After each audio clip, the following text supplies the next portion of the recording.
Railroad commissioner, it's something that I think the average Texan, unfortunately, probably is not paying attention to the race. They're not paying attention to what railroad commissioner does, but it's a very important position.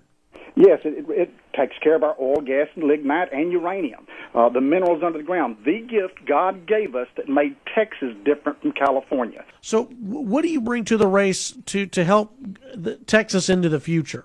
The proven experience and knowledge, Chad, of having been there, done that, in fighting the EPA. I mean, I've been on the Railroad Commission's regulating committees, both the Energy Committee and the Regulated Industry Committee as vice chairman, really for about a decade there in the Texas House. But you've got to have somebody there that will get up and fight the battle and attack and make sure that they fought the fight. I've done that, and my record shows that I have. And we must stand up to the federal government. We must bring the legislature to the table. If we send a new person there that has not dealt with the legislature, they're somewhat intimidated with a new job. I've been there for a decade and a half.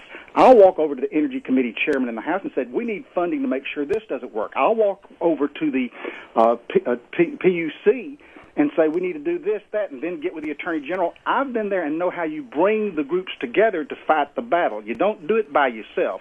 It's putting together the different parts of government.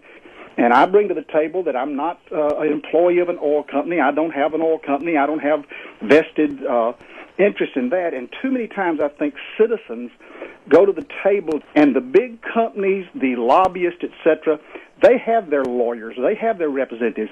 I think where the people need representation on the Railroad Commission, though we have good commissioners, is also from the citizens. And that's what they elect me for, is to represent the citizens' best interest.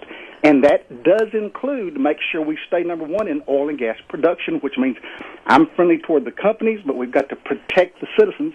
And my voice has always been, for a decade and a half, representing what I call the little guy against the big guy. Do you think there are too much red tape right now when it comes to the process? Well, certainly. So it used to take 3 days to get a permit to drill for oil and gas in this state, and that's why people came here. We wanted people to risk their capital, to wildcat, to get out there and search. And then when they find it, that's when the Railroad Commission should come in with the solid regulations. Now, because of several things, and some of the items the commissioners have started addressing, such as the antiquated computer systems we have, they did get extra funding from the legislature, but you get the answer to that in that statement I had. They had to go to the legislature to get the additional funding.